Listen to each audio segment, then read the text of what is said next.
Second. Well, we're going to look at the determinants of health. For example, the World Health Organization's determinants of health, Dahlgren and Whitehead models, such as social, cultural, political, economic, commercial, and environmental factors that shape the conditions in which people are born, grow, live, work, and age. So as you can see by that list there, we're going to be looking at a lot of different things, because health is not just about how people feel physically, it's about everything that affects them, you know, everywhere that they live. Because things like, you know, like there's been things on the news about people suffering from damp issues in their apartments and flats, and how they can impact on people's health. So we're going to be looking at a lot of different things. I've put some key terminology for you. I put WHO, the World Health Organization, that's a key terminology. The United Nations implemented this organization to promote world health. That was done around about 1948, I think. We're going to be looking at biomedical paradigms, and that means healthcare models examples. We're looking at concepts of health. Those are the factors that influence health. Concepts of well-being, and that means the factors that influence quality of life and happiness. The holistic approach, that means working with the whole person and all their needs. We're going to look at the different models of health, which are the processes followed to deliver physical and social health and well-being. We'll be looking at social determinants. These are the non-medical factors that influence health. And we'll be looking at the socio-economic factors, how income, education, employment, and housing affect health. So those key terminology, those kind of phrases you'll be able to put into your assignments. So it's important that you just understand what they mean.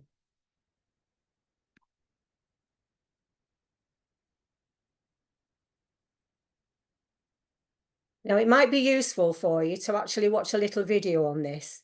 So I put something together for you.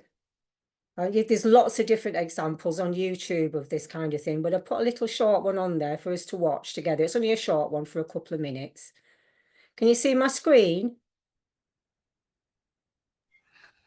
Yeah. Right. It's only for a couple of minutes. Yes, I can see it.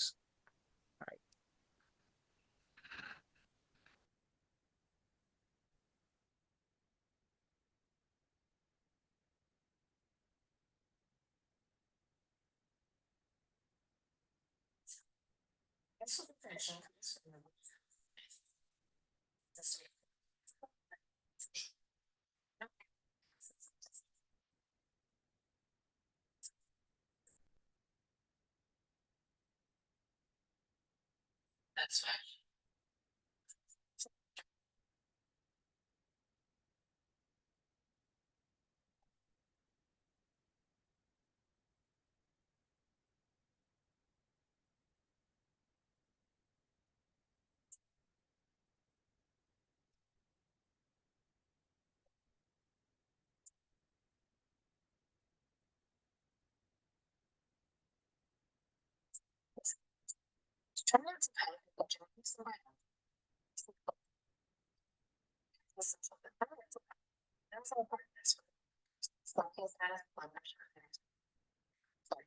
Social support networks, education, and social experiment. Why do the social factors matter so much? The common theme is stress. When income is low, employment opportunities are few, and social support networks are limited, people have difficulty meeting their basic needs and have uncertainty about their future. Chronic stress can pile on the body, contributing to many chronic diseases, and may also lead to unhealthy coping behaviors. So, when talking to your patients, consider their social context. Factor it into your clinical decision making. And remember that health is more than just being disease-free. It means different things to different people.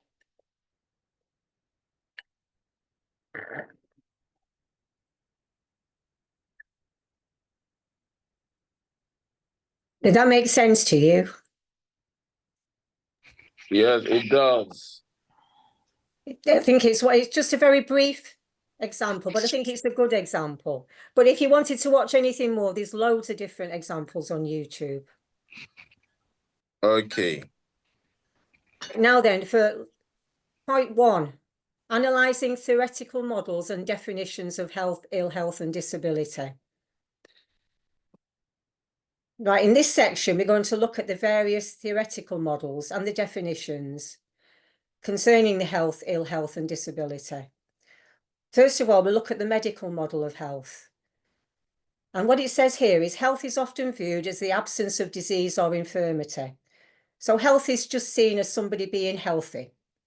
Ill health is seen as somebody having like a problem, a disease, or something wrong with them. And a disability is often defined as a physical or a mental health impairment that's stopping people's activities. So meaning that people can't cope in different situations because they have a disability that gets in the way of them doing something. That's the medical model of health. Now, the social model of health is a completely different thing. They're saying that health is considered within the context of social, economic, and environmental factors. So it's looking at all the other different factors other than the physical health problems. They're saying ill health is seen as a result of societal barriers and inequalities. Disability is viewed as a social construct where barriers in society prevent full participation and inclusion for individuals with impairments. Can you see the difference in the two models?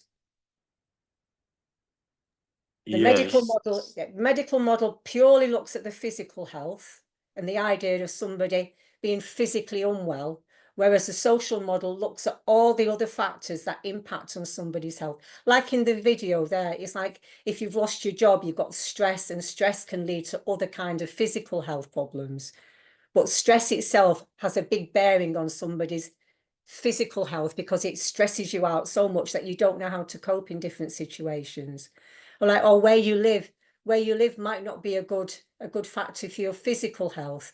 Just say that you're physically not able to get up and down stairs and you're living in an apartment or a flat so many floors up and the lift doesn't work. So it's like, how would you get up and down the stairs if you physically were unable to get up and down the stairs because your legs weren't helping you to do that? So it's looking at all those other factors surrounding things that can impact on your health. Now, this is another one, the biopsychosocial model. That's put my teeth in so I can sound better. Now, this is looking at health as a complex interplay of the biological, the psychological, and the social factors. So this way now, they're starting to look at more things and how they interact together. This one says that ill health may result from interactions between the biological predispositions, the psychological factors like stress, and the social determinants like poverty. So people who haven't got much money might be stressed, and maybe that the biological person themselves or the genetics that that person has might impact on their health as well as their physical health. So they're starting to look at all the other things that are surrounding that person. We're starting to look at everything that's going on for that person. And in this situation, disability is seen as an interaction between an individual's impairment and the social environment. So you're looking at maybe somebody in a wheelchair. They want to access different things, but where they want to go, the doors are not wide enough for the wheelchair to get through. Or they only have steps leading up to go in, so they haven't got a ramp, so they can't get into somewhere that they'd like to access. So it's different things that are affecting people all the time. Apart from all those kind of things, we've got other models of health. We've got the religious aspect, because some people's different religious views might impact on how they're able to access different health things. The psychosomatic impact on health, the humanistic models, they all offer alternative different aspects that you can look at for physical and mental health and disability, but they emphasize the spiritual, the psychological, or the holistic sides to them. So they're bringing in more and more models to actually start looking at how we deal with people as a complete whole. That's the aim, that we're looking at how we can look at everything around that person, how we can put everything into place for people in order for them to get well.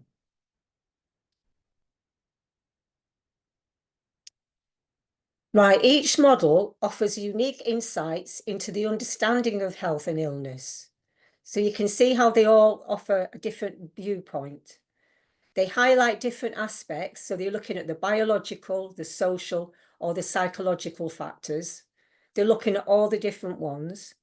The medical model is useful for diagnosing illnesses and treating diseases, but sometimes that can oversimplify things, like it says here, because they're just solely focusing on the physical, the biological health problem. They're not looking at all the other aspects that can impact on that. Now, the social model emphasizes the importance of looking at all the different societal inequalities that promote health equity and inclusion for individuals with disabilities.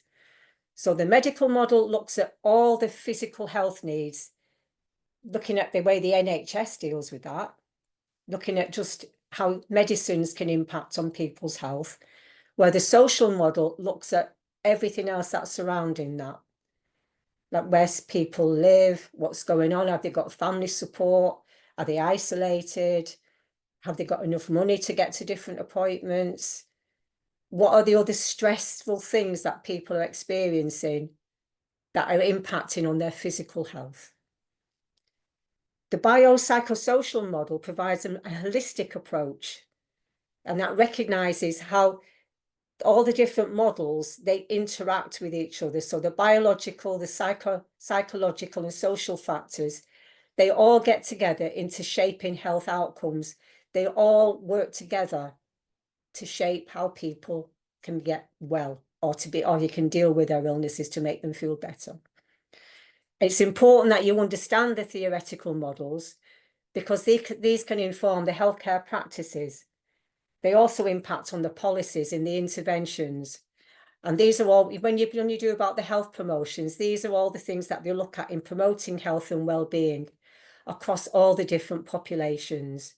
And it's important that those aspects of the promotions get out to as many different people as possible.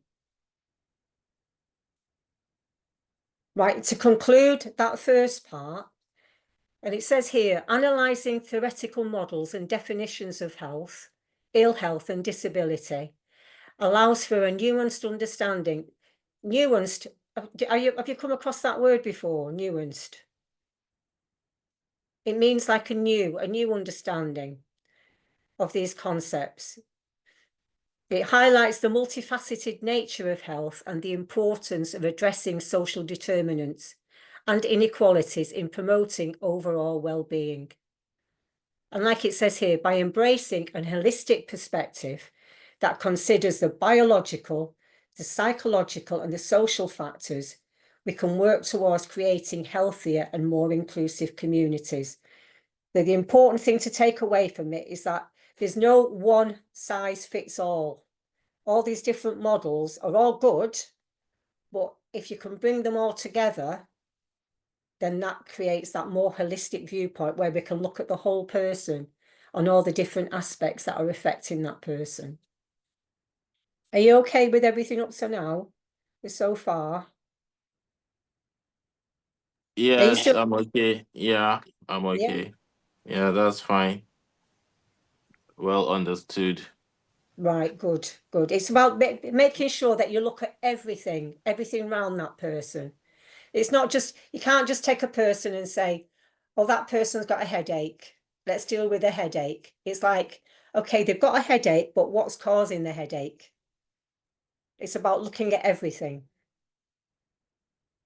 Right, the next bit, we're going to look at exploring the determinants of health. This is point 2. And now, the determinants of health, these refer to the range of factors that influence a person's health status and their well-being. So we're going to look at some of the key determinants here. Now, the first one, the social determinants, when you look at the socio-economic status, it's like as though we're looking at sociology in some ways. in this situation, we're looking at their income, how much money they've got coming in. Their education, are they getting education? What's the level of education? Their reading and writing, their literacy skills. Employment, are they employed? Are they unemployed? Where's the money coming from? What kind of social support networks have they got in place? Because all these impact on the health outcomes of a person. People who come from the lower socioeconomic status, they're more likely to have diseases and infirmities. It says on here that they're looking at the higher rates of illness and mortality, because the people from the lower socioeconomic status group, they're more likely to be the people who they eat unhealthily, they're smoking, they're drinking, and sometimes they're taking drugs. They're the people who are more likely to have more physical and mental health problems.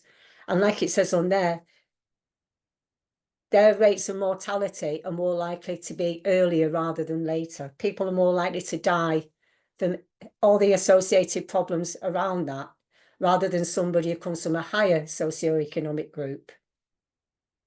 We look at their social support. People who've got a strong network of friends and family, and they've got good relationships within them, they can promote health and resilience. They've got something, they've got a backup plan. They've got people who will, like support them to get well, or support them to do more about their health and make them more resilient. Social isolation or loneliness can really, really impact health in an adverse way. Because people who are living on their own, if they're not well, they're more likely to just sit and vegetate. They're not going to have that get up and go to say, oh, I'm going to go to the doctors and see what's the matter with me, or I need to sort this out, or I need to go and speak to somebody. Because being isolated makes you feel a bit more depressed. And if you start feeling depressed day after day after day, that can get worse and worse and worse. So the importance of people having somebody they can contact is really, really important. So a good support network is completely invaluable. You can't put a price on a good support network, but loneliness and isolation can really, really impact on your health.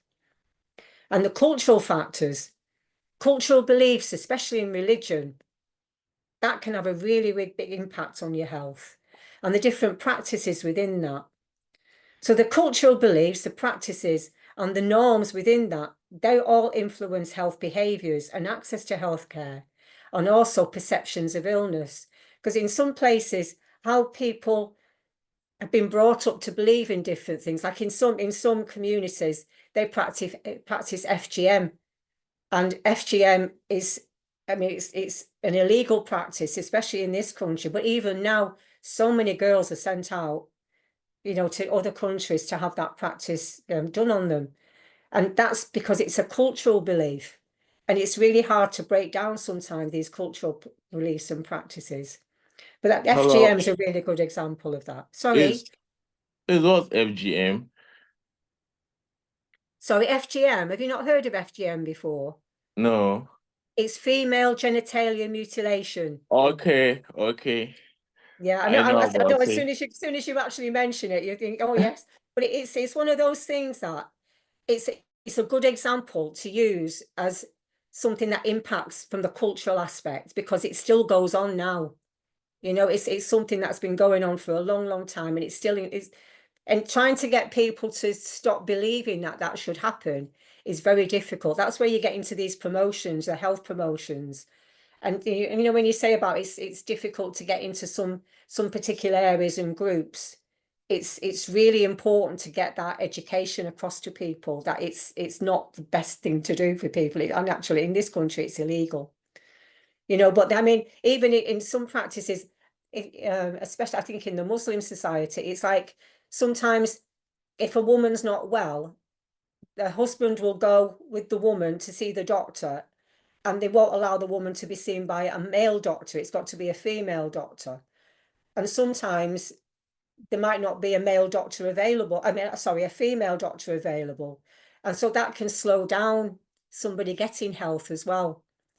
There's lots of different influences within the cultural backgrounds for people. you know, and we've all got to be aware of those and be able to see and respect those, but also work around them to make sure people get the right health care that they need.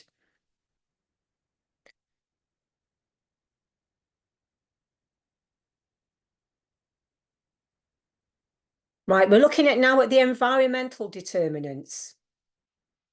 So here we're looking at the first one, the physical environment, and what you've got access to. So here it says there, clean air, water, safe housing, green spaces, they all affect people's health. I mean, they always say that if you go out for a walk into the countryside, it really, really improves your mental health and well-being. It like clears your head, makes you feel better. But having clean air, being able to breathe that air without pollution, having good clean water. I mean, like in this country, you can drink the water straight from the tap, you know, from the cold tap. But in lots of other countries, you've got to boil the water before you can drink it. And in other countries, they haven't even got clean water. You know, they have to go to the wells and the rivers, which are all polluted. So really, like in this country, we're very lucky that we can drink the water straight from the tap. But safe housing, that's another really important thing. It's like, you know, when you see people who are living on the streets and they're begging and you know, like they live in a cardboard box. And that's not safe. They're not safe there because, you know, anybody could go and attack them. The weather will impact on where they're living. If they're living in a cardboard box, the rain will come down, you know, and destroy their cardboard box house. Safe housing, where you can close your door and you're safe, is really, really important because you're not scared at night. You know, you're not scared to go to sleep or anything like that. And even in relationships, you know, if somebody's violent towards you, you need to feel safe. So the physical environment around you really, really impacts on things. And it says here, exposure to environmental hazards such as pollution or toxin, they can lead to respiratory diseases, you know, like with your breathing, and it can lead to cancer and other health problems. So there's lots of things to look at within the physical environment about where you live. The built environment, they're looking at the design, the urban design. That's how cities are, you know, laid out and developed. Transportation systems, you know, what's the links like? You know, you've got train access, have you got buses, are the roads okay for cars? And the neighborhood safety, they all impact opportunities for physical activity as well. It's like, are you able to go out for a walk? Can you go out for a run? Can you go out safely in these places? Access to healthy food and overall well-being. Those are all very, very important towards your health. Then we have behavioural determinants, your health behaviours. I'm looking at your lifestyle choices. You're looking at your diet. Do you eat well? Are you eating lots of fast food? Are you eating lots of fatty foods, lots of sugar? Exercise is important. Even just going for a walk is probably the best exercise you can have. Smoking. Lots of people are giving up smoking now. You see people with the vapes, but the vapes have not been around that long, so you don't really know the complete impact of vaping. Alcohol consumption, that's always a big one. You always see people drinking too much. If people start drinking, they tend up to drink too much. Drug use, there's a lot of drug use around. That can lead to lots and lots of different problems. They all impact on your health and how severe different situations can become. So healthy behaviours can prevent all these chronic diseases and promote longer life. So it's like giving up smoking, eating healthy, having more exercise. They can all promote longer lives. Health literacy. This is something that you'll hear of quite a lot. With health literacy, it means that you have to understand the health information and you have to be able to make informed decisions about healthcare services and the treatments. And being able to do those are all essential for maintaining your good health.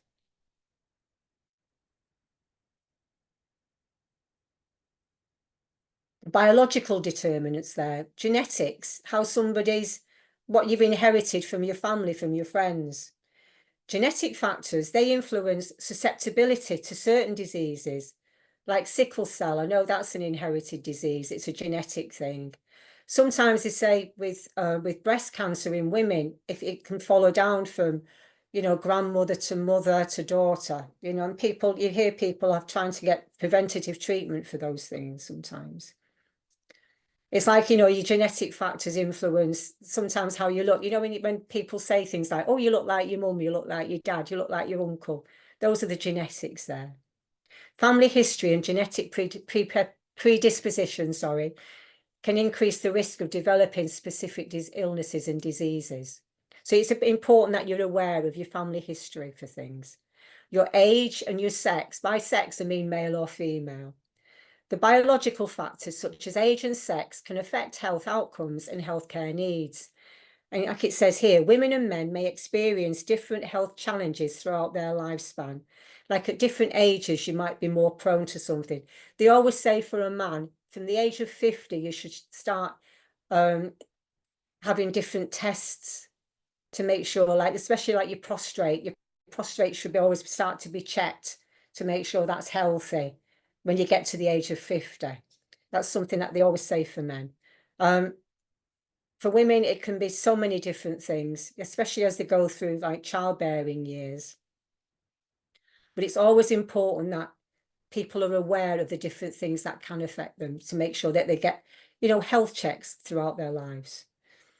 Healthcare system determinants, access to healthcare, how it's available to you. Is it easily available? Is it affordable? The NHS is a free system. And if you're on benefits or certain ages, you get free prescriptions. But if you go private, then you have to pay lots of money to get health. I mean, you usually get private care quicker than waiting for the NHS treatment, but then it's the cost of things as well. The quality of healthcare services, they can all influence health outcomes. So it's the quality of care. Sometimes you hear about hospitals not performing as they should do, or different practices not performing as they should do. I mean, really, we should have everything equal across the board, really, when it comes to the care that people provide and give. The barriers to healthcare access, such as lack of insurance coverage, especially like in America, because everybody's got to be insured there for their health. You know, if they haven't got their insurance there, they're a bit stuck, really, to get. I know that you can access basic healthcare, but the lack of insurance there, which comes really with, again, with having no job, you know, poor environmental factors. The geographical distance. I mean, are you a long way from your doctor? And sometimes if you can be too far to go to see your doctor, that can put you off, especially if you've not got transport to get there. So that can all impact on your health as well. So it's about how you can access the different healthcare services that are available. The health policies, the government policies and the healthcare regulations, they all shape how healthcare services are delivered. The public health initiatives, you know, like when it was COVID and it was all about getting your COVID jabs, all these kind of different things, and health promotion efforts. The health policies impact on all those kind of things, and they're all put out from the government side. Oops, sorry, I've jumped ahead with myself there on there.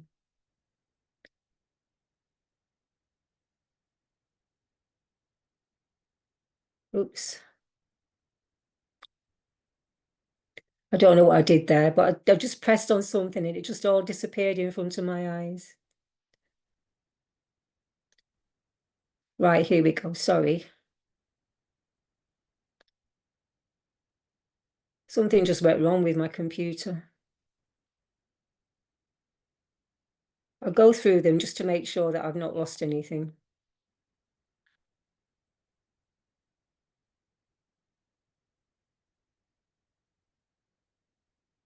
Right, if you look at the medical model of health, you're looking at the strengths and the limitations there. So the medical model views health and disability primarily through a biomechanical lens, focusing on diagnosing and treating diseases or impairments. So as I say, this is the one that the NHS use. Now, they've got lots of strengths. The strengths are that it provides a systematic approach to identifying and managing medical conditions. But it's all about focusing on the medical side of health. It emphasises the importance of medical interventions and advancements in healthcare, and it offers clear protocols for diagnosing, treating, and rehabilitation. So they're looking at the medication that they can give you and what they can do to rehabilitate you once you've stabilised on that medication. The limitations of that are it's got a narrow focus on the biological factors, so it may overlook the broader social determinants of health because it's just focusing on the medical side. It tends to pathologise disability, and it frames disability as a personal deficit rather than a result of social barriers. So they're only seeing the disability as being something that's there. They're not looking at the social aspects of disability. And it prioritises medical interventions over the holistic approaches to health and well-being. You're purely focusing on the medicine and the medical health for the physical health.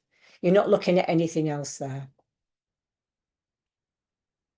Now I'm trying to find the social model, which seems to have disappeared from me now.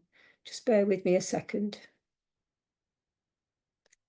I don't know where that's gone.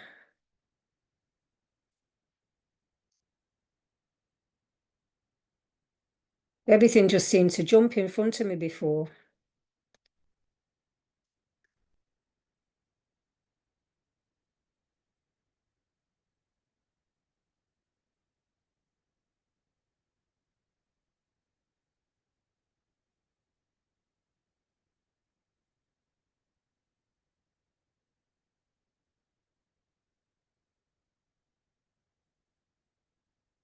Right, I found it. The social model.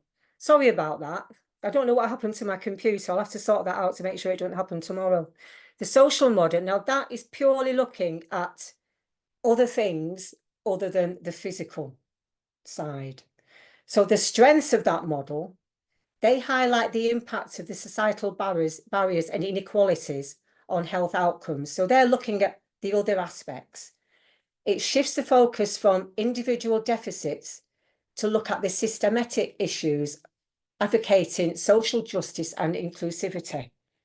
So it's really, really trying to look at everything, looking at social justice to make sure everybody's got access to things, to make sure everything's in place for them. It's empowering people with disabilities because it promotes access and autonomy and participation for them. So this social model is empowering people who wouldn't normally be able to access different things.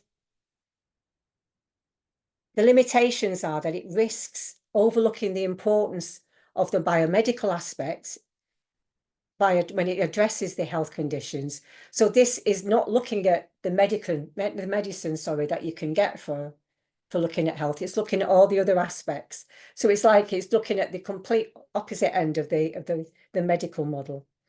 It challenges implementing structural changes and achieving widespread social inclusion. And it may encounter resistance from the medical professions or institutions accustomed to the biomedical paradigm. Because they're concentrating so much on the social aspects of health, sometimes it can create that kind of, like frustration with the medical people, because sometimes people are not seeing the full picture. They're only concentrating on one, where in fact they should be actually looking at everything all together.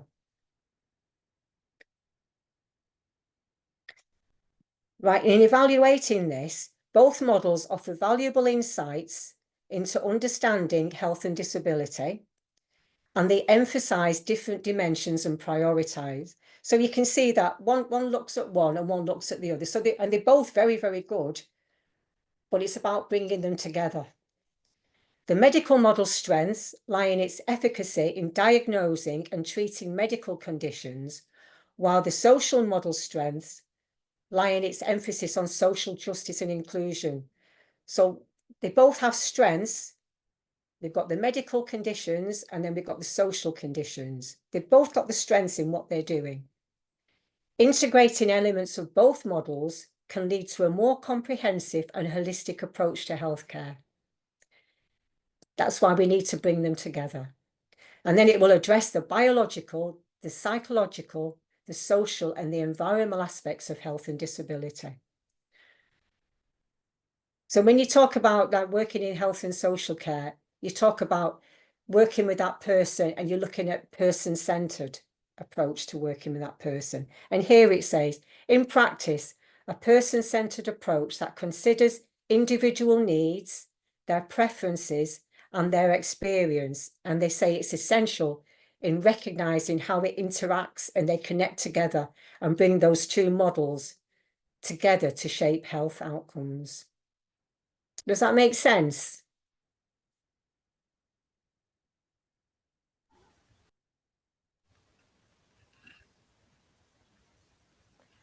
Yeah, it Are you makes with sense. me? Yes.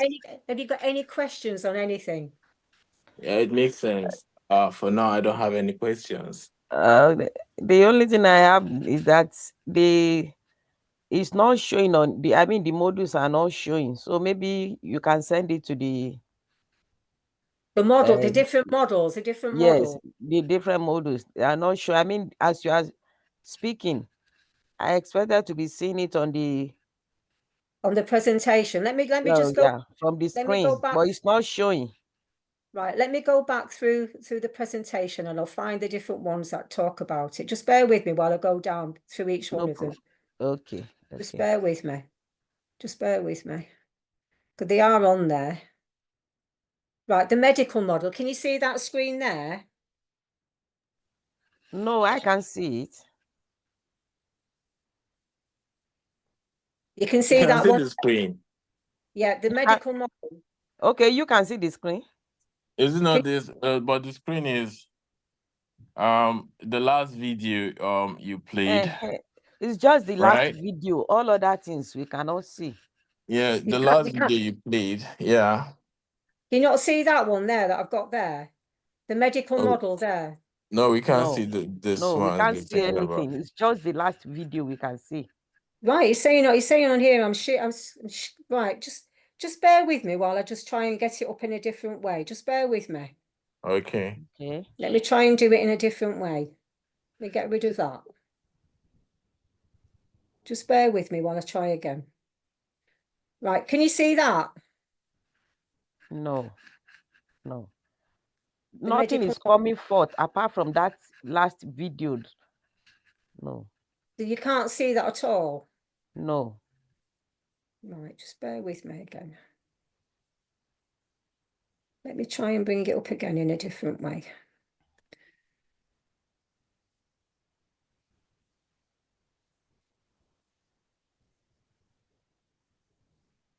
Nothing you see that one? Nothing is coming. Maybe Right, hang on, let me try again. Okay.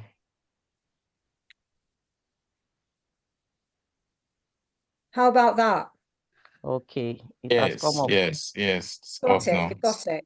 The medical model. Yeah. Right, so on there, that's how you talk about, you describe the medical model. It's viewed as the absence of disease or infirmity.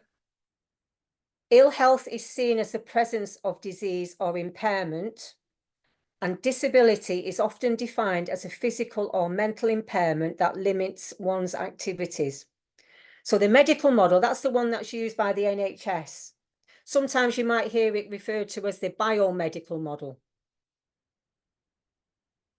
But that's the one that the NHS uses because they're purely concentrating on people's physical health and the medication that they can give you, or the exercises that you might need, like to rehabilitate yourself if you need to exercise different parts of your body. So that's the medical model. The social model is the complete opposite of looking at the medical side. It's what they say is health is considered within the context of social, economic, and environmental factors. So you're looking at all the other different aspects of a person that could influence their health. So you're looking at what's going on for them socially, like have they got a support network? Are they isolated? You're looking at the economic side. What's their money situation like? Have they got money? Are they struggling for money? What kind of impact is their money, their finances having on them? And their environmental factors, that's all looking at where they live. You know, like what kind of environment do they live in? Is it a polluted environment? Have they got like damp in the house? Have they got, you know, are they surrounded by people who are like, you know, like throwing stones, you know, like antisocial behavior? That's always like a big impact on environmental factors. So you're looking at all those other things other than their physical health, but these all impact on the physical health because they cause a lot of stress. You know, like if you're experiencing money problems, like the stress can have a big impact on your health. It can start to influence your physical health because it makes you feel unwell because you're so stressed. And it says here, ill health is seen as a result of societal barriers and inequalities. So the inequalities of people, some people have money, some people don't have money, but it's the people who have less access to different things. Or sometimes people who come from a background where, you know, maybe their reading and writing is not very good, so they might not be able to read what's going on, you know, even with medication, and they might take the medication wrongly. You know, they might not understand how, you know, take one tablet a day, they might take 2 or 3 tablets a day because they can't understand what's going on because they can't read properly. You know, there's lots of different factors other than the physical health. And what they say here is disability is seen as a social construct where barriers in society prevent full participation and inclusion for individuals with impairments. So the way they see disability is different than the medical model, because the medical model is just looking at a person's disability in relation to their physical health, whereas the social model is looking at as a disability as not only with the physical health, but the kind of things that stop them, like wheelchair users not being able to get access to different buildings. You know, like if they need to get help somewhere, they haven't got like a ramp for a wheelchair, or they, you know, they've got steps. They can't get up steps if you're in a wheelchair, or sometimes the doors are not wide enough for a wheelchair to go through. You know, it's all those different aspects that impact on a person's health, because somebody trying to get into somewhere and they can't, that's going to make them feel stressed and, you know, like just lead to unhealth in that way. Are you with me on both of those? Yeah. Does that make more sense to you now that you can see them? Yes. Yes, Yes. I'm yes, so yes. sorry that you couldn't see them before. I'm so sorry you couldn't see. No worries. Right, whatever I didn't do right, or whatever happened today, I will make sure that it doesn't happen tomorrow. Okay. No, thank you. Have you got any other questions or anything about it? As for me, no, I'll go back and read all you have taught us. So I think I will understand it better. Yeah, I think the important thing is to remember is that the medical is physical health and medication, and the social is everything else. Okay. Okay. Okay. Mhm. Okay. Well, Well, thank you very much for today. I hope you have a good day. Thank you. You too. Bye. Thank you so much. Thank Yeah. you. Bye. Bye for now then. I'll speak to you tomorrow. Okay. Okay. Bye. Thank you. Bye. Bye. Bye.